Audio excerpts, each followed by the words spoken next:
Welcome back to Fatafat cooking by doctor Srividya.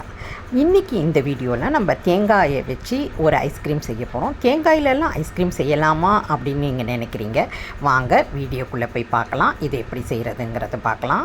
ஒரு தேங்காயை எடுத்துகிட்டு அது கண்ணு சைடில் உடச்சிக்குங்க, அல்லது அந்த கண்ணை ஓட்டை பண்ணிவிட்டு அந்த இளநீர் தேங்காய் தண்ணியெல்லாம் ஒரு பாத்திரத்தில் எடுத்து மாற்றிக்கிங்க.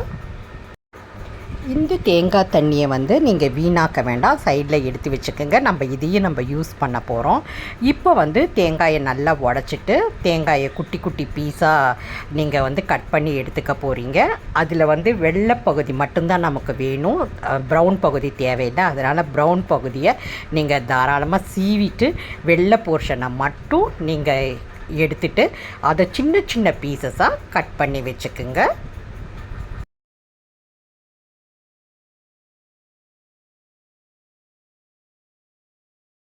இப்போ நம்ம கட் பண்ண தேங்காய் பீசஸை ஒரு மிக்சர் ஜாருக்கு மாற்றிக்க போகிறோம். இதோட 1 லிட்டர் பாலை சேர்த்து நல்லா அடிச்சுக்க போகிறோம். நல்லா அடிச்சுட்டு அதை ஒரு பாத்திரத்துக்கு நீங்கள் ட்ரான்ஸ்ஃபர் பண்ணிவிடுங்க.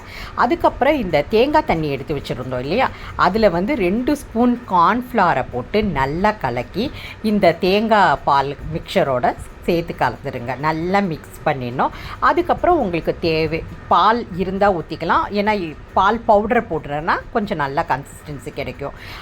அப்புறமா ஒரு கேன் கண்டென்ஸ்டு மில்க், அதாவது 500 ml கண்டென்ஸ்டு மில்க் ஆட் பண்ணலாம். சப்போஸ் உங்ககிட்ட கண்டென்ஸ்டு மில்க் இல்லை அப்படிங்கிற பட்சத்தில் நீங்கள் சர்க்கரை கூட ஒரு கப் ஆட் பண்ணிவிட்டு நல்லா கலந்துக்கணும். கண்டென்ஸ்டு மில்க் போடுறப்போ ஒரு தனி டேஸ்ட் வரும், அதே போல் சர்க்கரை போடுறப்ப வேறு டேஸ்ட் வரும். ஆனால் ரெண்டுமே ரொம்ப சூப்பராக இருக்கும். அதுக்கப்புறமா என்ன பண்ணணும் அப்படின்னா, ஒரு தேங்காய் எடுத்து அதை நல்லா பீஸாக துருவிக்கணும். நல்லா துருவிக்கணும், சின்ன சின்ன இதுவாக ஸ்ட்ரிப்ஸ் வர்ற மாதிரி துருவிக்கணும். அந்த துருவின அந்த தேங்காயை இந்த மிக்சரோட சேர்த்து நல்லா மிக்ஸ் பண்ணிக்கணும். அது சாப்பிட்றப்ப ஒரு தனி டேஸ்ட்டை கொடுக்கும். அது வாயில் கடிபடுறப்ப உங்களுக்கு நல்ல ஃபீலிங்கை கொடுக்கும். அதனால தான் இந்த தேங்காயை துருவி நம்ம இதோட சேர்த்துக்கிறோம்.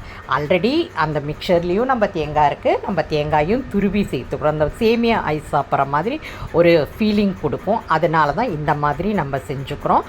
அதுக்கப்புறமா இதை உங்களுக்கு தேவையான கோகனட் எசன்ஸு, ஏன்னா அந்த ஃப்ளேவர் வரணும் இல்லையா. கோகனட் எசன்ஸு எல்லா டிபார்ட்மெண்டல் ஸ்டோர்ஸையும் இப்போ கேஷுவலாக கிடைக்கிது.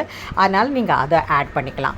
அப்புறமா நீங்கள் ஐஸு ஃப்ரீசரில் ஐஸ், அதாவது ஐஸ் பண்ணுற ட்ரே இருந்துச்சுன்னா நீங்கள் அதில் வச்சுக்கலாம். அப்படி இல்லாட்டி டிஸ்போசபிள் கப்ஸில் ஊற்றிட்டு அந்த நம்ம ஐஸ் குச்சிகளை நம்ம அதில் சொருகி சென்டரில் சொருகி வச்சுக்கலாம். அதை நம்ம ஃப்ரீசருக்கு கொண்டு போய் ஃப்ரீஸ் பண்ணலாம்.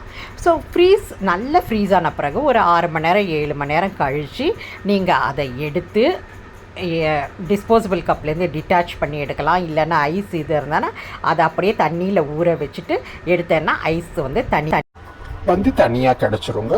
இது அப்புறமா உங்களுக்கு குழந்தைங்களுக்கு, உங்கள் குடும்பத்தில் இருக்கவங்களுக்குலாம் இதை கொடுத்து நல்லா என்ஜாய் பண்ணுங்கள். எல்லாருக்கும் இது ரொம்ப பிடிச்ச ஐஸ்கிரீமாக இருக்கும்.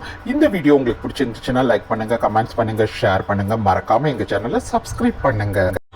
உங்கள் வேல்யூபிளான டைமை ஸ்பெண்ட் பண்ணி எங்கள் வீடியோஸ் எல்லாம் பார்க்குறதுக்கு ரொம்ப நன்றிங்க. Thank you very much.